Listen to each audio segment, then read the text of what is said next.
want you to picture a highly specific, honestly, pretty frustrating scenario. Oh, I think I know where this is going. Yeah, you probably do. So you are sitting in your living room, right? It's a quiet evening. You have a cup of tea, and you are watching this incredibly fast-paced, densely written film in English. Right, like a gripping legal thriller or maybe a really fast-talking comedy. Exactly. And as you sit there, you realize you are completely locked into it. I mean, you are absorbing every single piece of complex dialogue. Which is a great feeling, by the way. It's the best feeling. You are catching the subtle sarcasm. You understand all the layered cultural references they're throwing around. Yeah. In that moment, your internal translator is just, well, it's operating with frictionless efficiency. You feel like a genius, honestly. Totally. There's this swelling sense of pride. You are existing in a foreign language effortlessly. But then, a friend who is watching with you pauses the film, turns to you, and asks a super simple question. Oh no, here it comes. Yeah. They just look at you and say, so, what do you think is going to happen next? And the physical reaction to that moment is almost instantaneous. Right? It really is. It's jarring. The brain, which literally milliseconds prior was functioning like a high-powered supercomputer, just initiates a total system evacuation. It's a complete sensory and cognitive crash. Yes. The contrast is genuinely staggering. Yeah. Because you open your mouth to deliver this articulate, nuanced analysis of the plot. I mean, you can feel the complex thoughts fully formed in your head. But the words just don't come out. Right. Instead of a flowing sentence, your vocal cords just produce this comical, agonizing string of broken syllables. You end up staring at your friend, blinking and stammering out something like, ah, yes.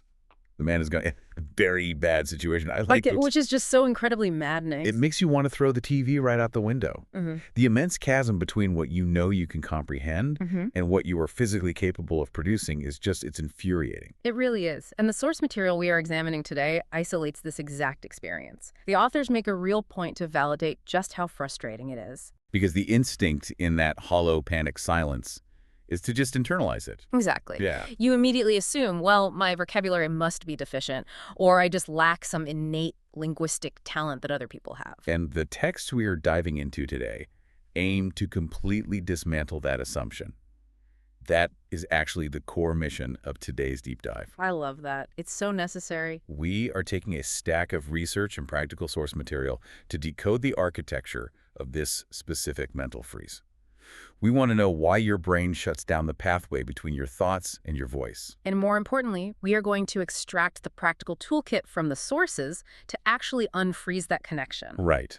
The goal is to finally bridge the gap between that silent, seamless understanding and your active spoken output. And a crucial piece of context from the research, which really sets the foundation here, is a simple reassurance. Oh, this part is so important. It is. The authors emphasize that if you feel entirely stuck, despite understanding the language at a high level, you are not broken. You are not encountering a personal deficit. Right, it's not a bug in your individual programming. Not at all. It is a heavily documented, almost universally experienced stage in adult language acquisition. The inability to vocalize your thoughts in real time is just a temporary structural obstacle. Every single person who has ever achieved fluency has stood in that exact corridor of frustration. Exactly. So if it is a structural obstacle, that implies there's a mechanism at work. We need to identify what that mechanism is and how it operates. And ultimately how to bypass it. The sources actually refer to this specific bottleneck as the silent listener problem. The silent listener problem. I mean, that perfectly describes it. Right. It is this condition where the auditory processing centers of your brain are performing flawlessly, but your motor speech centers are effectively held hostage. And the text attributes this hostage situation to an internal psychological mechanism. They call it the internal gatekeeper. The internal gatekeeper. Let's really unpack that. Yeah. The research describes it as this hypervigilant cognitive monitor, right? Yeah, it's stationed directly between your conceptual thought and your physical vocal cords. So when you are passively listening or reading, this monitor is dormant. It's just sleeping. Exactly. But the second you are prompted to speak, especially in a social dynamic, the executive function of your brain wakes this gatekeeper up. And its job is essentially a high-speed, catastrophic risk assessment. It's like the brain is treating a casual conversation over coffee like a high-stakes legal deposition. That is exactly what it feels like. If I'm interpreting the sources correctly, this gatekeeper is basically intercepting your sentence before it can even leave your mouth. Yeah, and it's running it through an exhaustive checklist. It is cross-referencing all the verb conjugations against the grammar rules you memorized years ago. It's auditing your intended pronunciation. It's desperately scanning the memory banks to see if there is, like, a more sophisticated vocabulary word available so you don't sound juvenile. It is attempting to hold your impromptu real-time speech to the standard of a polished, edited manuscript. Which is impossible. And the fundamental problem with this mechanism is really just pure processing speed, right? Yes, absolutely. Because human conversation is incredibly fast. The rhythm of natural dialogue requires split-second turn-taking. So while the gatekeeper is busy scrutinizing the grammatical perfection of your intended sentence, Checking it against this imaginary native speaker standard, yeah. the window of opportunity completely closes. The person you are talking to naturally assumes you just have nothing to say, and they move on to a new topic. Which leaves you standing there holding this perfectly constructed, grammatically flawless sentence that is now completely irrelevant to the conversation. It's so tragic. And this delayed processing explains a phenomenon the sources highlight, which I think is almost comically universal. They call it the midnight replay. Oh, the midnight replay. This is perhaps the most fascinating piece of evidence the text offers about the true state of your linguistic inventory. Everybody has experienced this. It's 12 hours after the conversational freeze. You are lying in bed, staring at the ceiling, just trying to sleep. The social pressure of the day has entirely dissipated. Right. And suddenly, without any conscious effort at all, your brain effortlessly serves up the exact, witty, perfectly phrased response that you needed hours earlier. It almost feels like your brain is just marking you at that point. It really does. But the source material frames this not as a tease, but as profound diagnostic proof. Right. If you can generate that perfect sentence at midnight, the language is demonstrably already inside you. You have vocabulary. You understand the syntax, the structural components are totally intact. The failure earlier in the day wasn't a failure of knowledge. Exactly. It was a failure of access caused by environmental stress. The environmental stress is the key variable here. When you're lying in bed, your body enters a parasympathetic state. Your nervous system is completely relaxed. The perceived social threat is gone, so the executive function finally powers down that gatekeeper. And with the monitor removed, the neural pathways open up, and the language just flows. The texts use a highly accurate term for this daytime paralysis, actually. They call it a freeze-up. A freeze-up, yeah. It is a cognitive bottleneck caused by cognitive overload. Comparing it to a computer freeze really clarifies the mechanics for me. Totally. Like if your laptop has too many heavy background processes running all at once, a virus scan, an update, dozens of browser tabs. The system's RAM is entirely consumed. Right. You click the mouse to do a simple task, and the machine simply refuses to respond. The cursor just freezes in place. The laptop hasn't forgotten how to open a file. It is just too overwhelmed by its own internal diagnostics to actually execute the command. That is such a perfect analogy. The gatekeeper's endless grammatical audits are those background processes. They consume all of the brain's working memory. So the cognitive load becomes so heavy that the motor cortex, which actually physically controls your mouth and vocal cords, it just receives no signal. The system hangs. I also like to think of the gatekeeper as this incredibly strict bouncer at a nightclub. Oh, I like that. Let's unpack that analogy. So the words and concepts are the patrons waiting outside in line trying to get onto the dance floor, which is the actual conversation. Right. But this bouncer isn't just glancing at IDs to keep the line moving. No, he is taking every single patron aside, holding their ID up to a flashlight, running a full federal background check. Interviewing their references, verifying their home address. Exactly. The scrutiny is so disproportionately intense that by the time he finally lifts the velvet rope to let one single word through, the nightclub has closed for the night. The party is over. And the natural question that arises from that, which the psychological research actually addresses, is why on earth our adult brains employ such a stringent bouncer in the first place? Right. Why are we doing this to ourselves? Is Yeah. it just our ego trying to protect us from sounding silly? That is exactly what it is. It comes down to identity preservation and ego protection. Interesting. Think about it. As a fully developed adult, you are deeply accustomed to presenting yourself to the world as an intelligent, articulate, competent individual in your native language.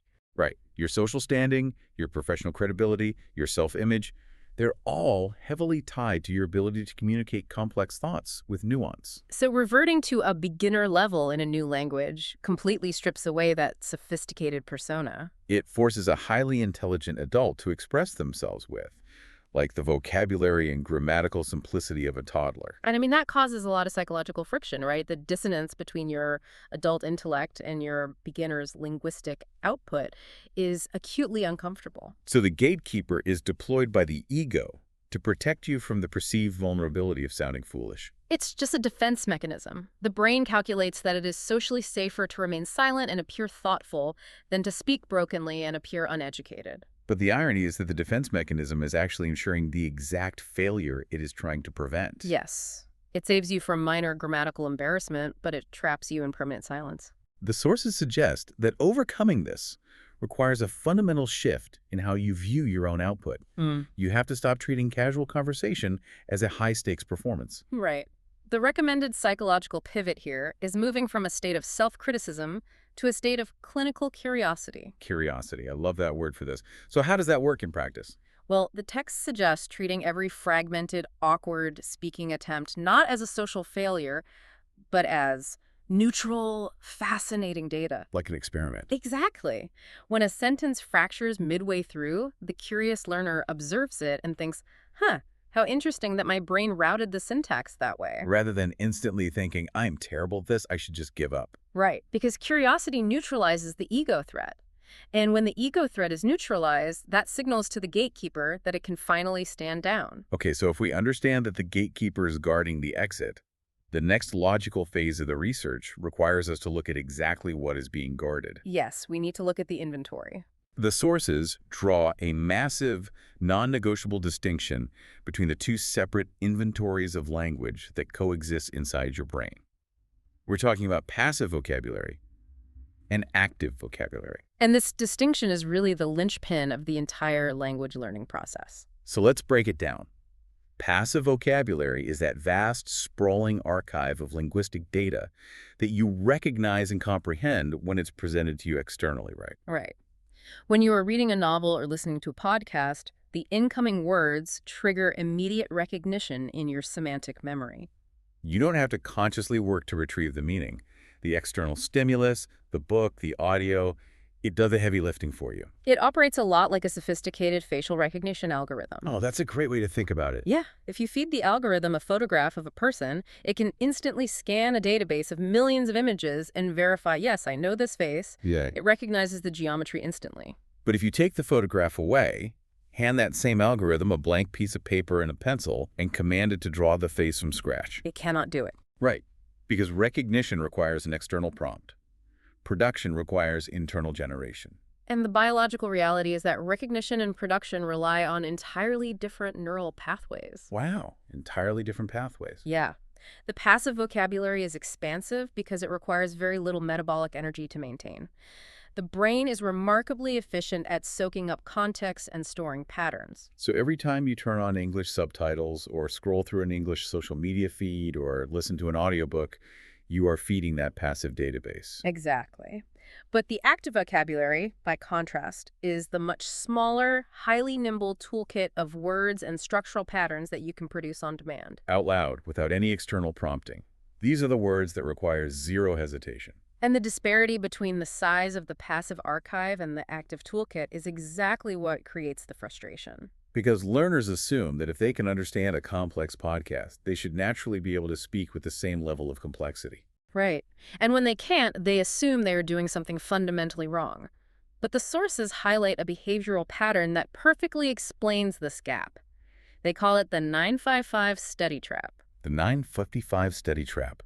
This is so common. It really lies in the allocation of time and energy, doesn't it? It does.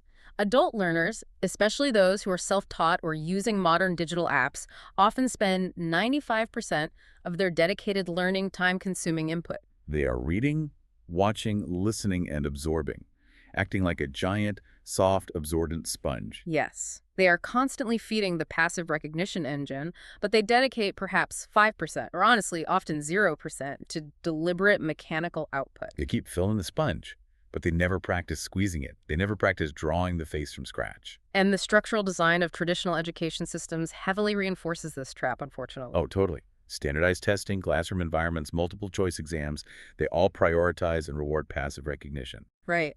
The student is asked to identify the correct verb conjugation from a list of 4 options, not to generate a spontaneous conversation about their weekend. So you get conditioned to believe that comprehension is the actual finish line of fluency. It creates this illusion of competence. It really does. I like to use the analogy of a kitchen. Think of your passive vocabulary as this massive walk-in commercial pantry. It is stuffed floor to ceiling with every exotic spice, rare ingredient, and complex sauce you have ever encountered. Right. You can walk in, look at a jar of saffron, and know exactly what it is and what it tastes like. Exactly.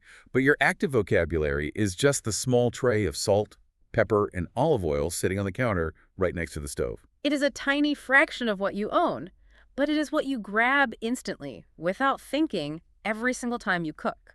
So what does this all mean for our daily habits? Are we just supposed to stop listening to podcasts and reading books altogether to focus on speaking? Well, what's fascinating here is that the texts are clear. Input is still essential. You shouldn't stop. But you must consciously reallocate a fraction of that time to specific output exercises. And the most clarifying point the research makes about this dynamic is that this vast divide between the pantry and the counter exists natively, even in our mother tongue. Oh, absolutely. We possess a massive passive vocabulary in our native languages. An average adult recognizes thousands of highly technical terms, archaic literary phrases, or jargon that they would never spontaneously use in a casual chat at a coffee shop. That honestly reframes the entire objective of language study for me. The goal is not to somehow migrate the entire massive contents of the passive pantry onto the active counter. No, not at all. The active toolkit doesn't need to be huge. It needs to be highly accessible. The goal is simply to build stronger, faster, more reliable access points to the specific words you actually need to use on a daily basis. And the neurobiological term for building these access points is myelination. Myelination. Okay, let's get into the science of that. When we talk about moving a word from passive comprehension to active production, we are talking about a physical change in the brain. Right. The first time you try to speak a new word, the electrical signal travels down this weak, uninsulated neural pathway. It is slow, and it's highly prone to interruption by the gatekeeper. It operates like a tiny, unpaved dirt road in your brain. The signal has to navigate potholes and move incredibly slowly just to get from the memory center to the vocal cords. Exactly. But every time you physically vocalize that word, the brain wraps that specific neural pathway in a layer of fatty tissue called myelin. And myelin acts as an electrical insulator. Right. The more a pathway is used, the thicker the myelin sheath becomes and the faster the electrical signal can travel. Through repetition, the brain physically paves the dirt road, turning it into a high-speed broadband cable. Yes. And the text methodology for escaping the silent listener problem is entirely based on forcing this myelination process through deliberate output exercises. Okay, so if the solution requires bypassing the analytical gatekeeper to pave these roads, how do we actually sneak past it? Well, if the analytical brain is too slow and too judgmental, the strategy is to circumvent the analytical brain entirely. We need a method that relies on pure, unthinking physical reflex, which brings us to the first practical mechanism the sources provide. Tool number 1, echo speaking. Echo speaking, frequently referred to in linguistic circles as shadowing, though the texts use echo speaking here. It targets the physical mechanics of speech production. And the protocol is highly specific, right? What are the actual steps? The learner selects a very brief audio clip of a native speaker, maybe just 30 seconds of a podcast or an interview. The learner listens to exactly one sentence. They pause the audio, and then they repeat that sentence out loud immediately. The magic really is in that word, immediately. It carries the entire weight of the exercise. If the learner pauses to think, the exercise fails. Because by forcing the vocal cords to reproduce the sound the millisecond after the ears hear it, you are actively denying the internal gatekeeper the time it needs to boot up its grammatical checklist. Exactly. The mechanism at play here involves the brain's phonological loop. The phonological loop, that's a component of working memory, right? Yeah. The part that deals with auditory information. Yes, when you hear a sentence and immediately echo it, you are holding the raw acoustic data in that phonological loop and routing it directly to the motor cortex, which controls your mouth, tongue, and vocal cords. So you are entirely bypassing the semantic processing centers that analyze meaning and syntax. You are removing the cognitive load of grammatical analysis completely. Which is why the texts strongly emphasize this point for beginners. If you are a learner who feels suffocated by the sheer volume of grammar rules, this is for you. Because during echo speaking, you are explicitly instructed not to analyze the verb tense. Do not parse the prepositions. Do not worry about the structural integrity of the sentence. The entire focus shifts from the intellectual puzzle of language to the physical music of language. Right, because language is fundamentally a motor skill, isn't it? It absolutely is. It requires complex, coordinated contractions of the diaphragm, the larynx, the tongue, the lips. For an adult learner, the phones of a new language require the mouth to move in unfamiliar, physically uncomfortable ways. And this physical unfamiliarity triggers a sense of awkwardness, which the brain immediately interprets as social danger. Exactly. Echo speaking isolates this physical discomfort. By mimicking the rhythm, the intonation, and the natural pauses of the speaker, the learner is engaging in a purely muscular workout. It's really the linguistic equivalent of lip syncing or humming along to a melody on the radio before you have memorized the lyrics. That is a perfect way to look at it. You are training your nervous system to understand the rhythm and the flow of the song without worrying about the meaning of the words. But here's where it gets really interesting to me. If I am not thinking about the meaning or the grammar, aren't I just parroting? How does making silly sounds actually help me converse later? Well, if we connect this to the bigger picture, overcoming the fear of sounding silly is a strict prerequisite for fluency. Oh, that makes sense. Right. And because it requires no original thought, the barrier to entry is practically non-existent. You can weave this into the mundane margins of daily life. You can execute a few minutes of echo speaking while making breakfast, stirring a pot of soup, commuting, or folding laundry. The overarching objective of this daily, low-stakes physical repetition is nervous system regulation. Regulation, meaning you are biologically normalizing the act of speaking English. Exactly. By repeatedly vocalizing English sounds in a safe environment without the pressure of a conversation, the body stops interpreting the sensation of speaking as an emergency state. It gradually categorizes the physical act of speaking as a totally routine, non-threatening bodily habit. Yes. But once that motor reflex is established and the physical anxiety begins to recede, the learner faces the next evolutionary hurdle. Right, because echo speaking relies on someone else's script, but real conversation requires the spontaneous generation of original thought. And the brain needs to be trained to formulate its own sentences without the gatekeeper stepping in to shut down the operation. Which requires a different kind of conditioning. Hmm. This is where the sources introduce tool number 2, the 60-second reply challenge. I love this tool. If echo speaking is designed to build physical form, the 60-second reply challenge is designed to build cognitive momentum. It's all about embracing the mess. Yes. The exercise intentionally introduces a controlled dose of artificial stress to inoculate you against the paralyzing stress of real-world dialogue. So what does the setup actually look like? It's simple. You select a mundane, everyday question, something like, describe a typical morning in your house, or what was the plot of the last book you read? Okay, easy enough. Then you start a 60-second timer on your phone, and you begin answering the question out loud. But the mechanics of the exercise hinge on one absolute cardinal rule, right? The forward flow of sound cannot stop. That is the rule. You are forbidden from writing out your answer beforehand. You cannot silently rehearse the sentences in your head. And most importantly, if you make a grammatical error or you use the wrong vocabulary word mid-sentence, you are not allowed to stop, apologize, and correct yourself. You must push the sound forward until that timer expires. Operating under time pressure is vital here. Because in a real conversation, the clock is always ticking. The other person is looking at you, waiting for a response. The 60-second challenge simulates that exact temporal pressure. Right. When your brain realizes it only has a limited window and cannot pause the timer, it is forced to prioritize communication over accuracy. And the inevitable result of prioritizing speed over accuracy is that your grammar is going to fracture. Oh, absolutely. Sentences will derail, vocabulary will suddenly vanish from memory, and the output will become incredibly messy. And the psychological barrier for most learners is the deeply ingrained belief that this messiness is bad. Like if you forget the specific word for can opener, the instinct is to freeze, search your mental dictionary, and wait until the correct word materializes. But the 60-second challenge demands circumlocution. If the word can opener is blocked, you cannot stop the timer. You are forced to actively construct an alternative pathway on the fly. You have to point to the imaginary object and say, the small metal tool in the kitchen used to open the tin cylinders. Exactly. And you are forced to rely on filler phrases. Things like, how do you say, or another thing is, or moving on to. This is where the true cognitive flexibility of fluency is forged.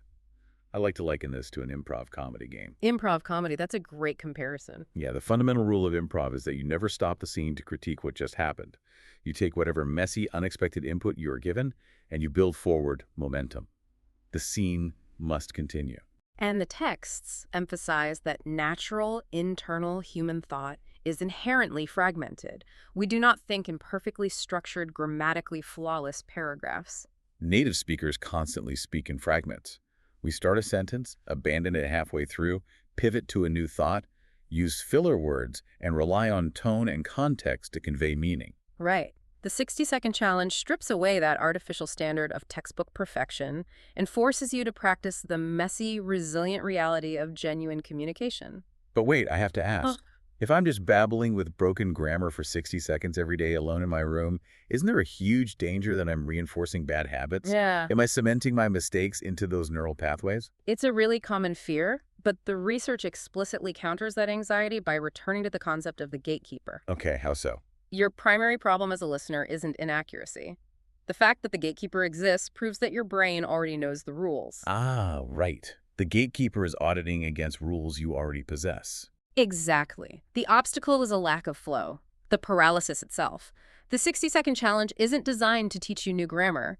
It is a therapeutic exercise designed to break the paralysis. It teaches the brain that making a mistake does not result in a catastrophic system failure. The timer simply continues. It is training the brain for resilience, not perfection. And I should note, if 60 seconds is just too terrifying at first, scaling it back to 30 seconds is a perfectly valid modification. That's a great tip. Okay, so we've practiced physical flow with echo speaking, and we've practiced original thought with the 60-second reply. Now let's look at the most surgically precise tool the sources offer. Tool number 3, word activation cards. This is for removing a specific word out of the passive warehouse and into your active toolkit, the daily secret mission. Yes, and we need to clarify immediately that these are not boring rote flashcards. They do not involve staring at a list of translations and silently testing your recall. The methodology is entirely active. So how does it work? You scan your passive vocabulary and select just one word. The criteria is specific. It must be a word you fully understand when you hear it, but a word you realize you never spontaneously produce yourself. Give me some examples. Words like enormous, gradually, curious, or relieved. You isolate the single word as your target for the day.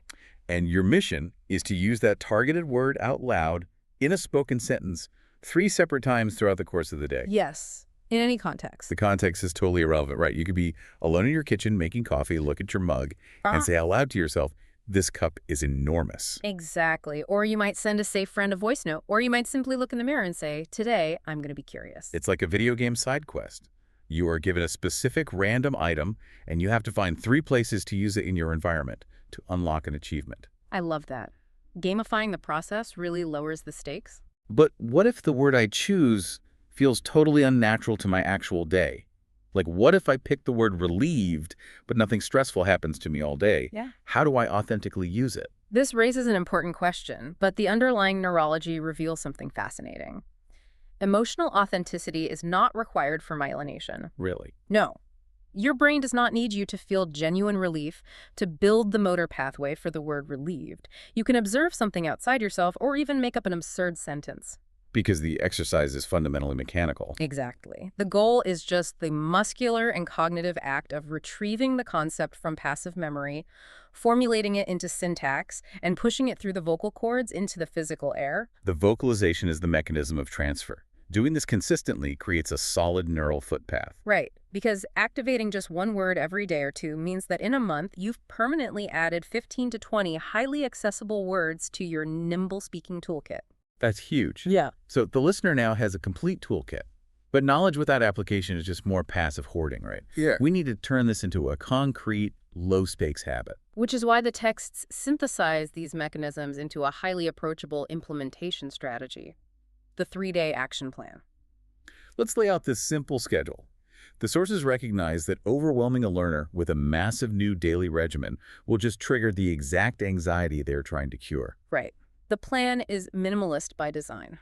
The challenge is this. For the next 3 days, commit to exactly one 60-second or 30-second reply challenge per day. Pick a different simple question each time. That's it.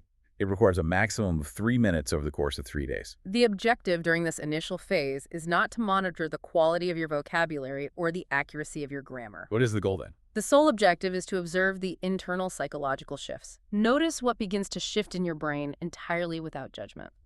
The sources really stress that speaking must be viewed as a gentle daily workout. Like lightly stretching your body without expecting to become an Olympic athlete overnight. If you've been sedentary for years, you don't judge yourself for not lifting 200 pounds on day one. You're just proud you put on your sneakers. Exactly. And I think we really need to directly address the learners who usually remain quiet during English conversations. Oh, the quiet ones. Yeah. The individuals who attend the meetings, understand every detail, but remain entirely mute. They let their extroverted, often less accurate colleagues dominate because the fear of imperfect output is just too paralyzing. The science is so definitive for these learners. Silence born out of perfectionism is the only real failure here. A fragmented, awkward, 30-second attempt is infinitely more valuable to your brain's neural pathways than a perfect imaginary sentence that never leaves your head. But how do we actually execute that mindset shift? How do we practically silence that self-critical voice that has dominated our learning for years? Well, the sources advise that you don't actually try to violently silence the critic, because trying to aggressively suppress anxiety usually just creates more cognitive friction. Right, you can't just shout it down. Instead, you gently talk over it with curiosity. Before you start the timer, you say to yourself, I wonder what words will come out today. I wonder. That is so powerful. By adopting the posture of an observer rather than a performer, the threat of failure is removed. An experiment cannot fail. It can only yield data. Curiosity neutralizes anxiety. As we bring all these threads together into a conclusion, the overarching narrative of the research is incredibly supportive. It really is. It systematically dismantles the myth that you are somehow deficient. I want to remind the listener one last time. Yeah. You are not behind. You are not untalented. You're standing at a completely natural stage of the language journey that every single fluent speaker has navigated. The words are already safely inside your large, soft sponge. You have successfully built the massive passive warehouse. All you are doing now is building the roads to let them out. Using echo speaking for motor reflex, the 60-second challenge for momentum, and word activation cards for targeted pathways. The frustration you feel is merely the friction of that transition. And the sources suggest a specific call to action. Take a tiny act of bravery today. Share this deep dive with one other quiet learner in your life. A colleague, a friend, someone who shares that exact same frustration of high comprehension and low output. By doing that, you can become safe speaking partners for each other. You create a psychologically safe environment where a fractured sentence is understood as a neurological victory rather than a social embarrassment. Turning passive reflection into active communication. Exactly. And to end today's deep dive, I want to leave you with a lingering, provocative question to ponder. The entire paralysis of the freeze-up is driven by the gatekeeper's obsession with measuring your output against the standard of the perfect native speaker. The flawless, highly articulate individual who never hesitates and never uses fragmented grammar. But what if that perfect native speaker doesn't actually exist in the real world at all? What if native fluency is inherently messy and improvisational? What if making a mess of the language is the only true proof that you are finally truly using it? Think about that the next time the gatekeeper tries to shut you down. Embrace the fragmentation. The roads will build themselves. We will see you next time.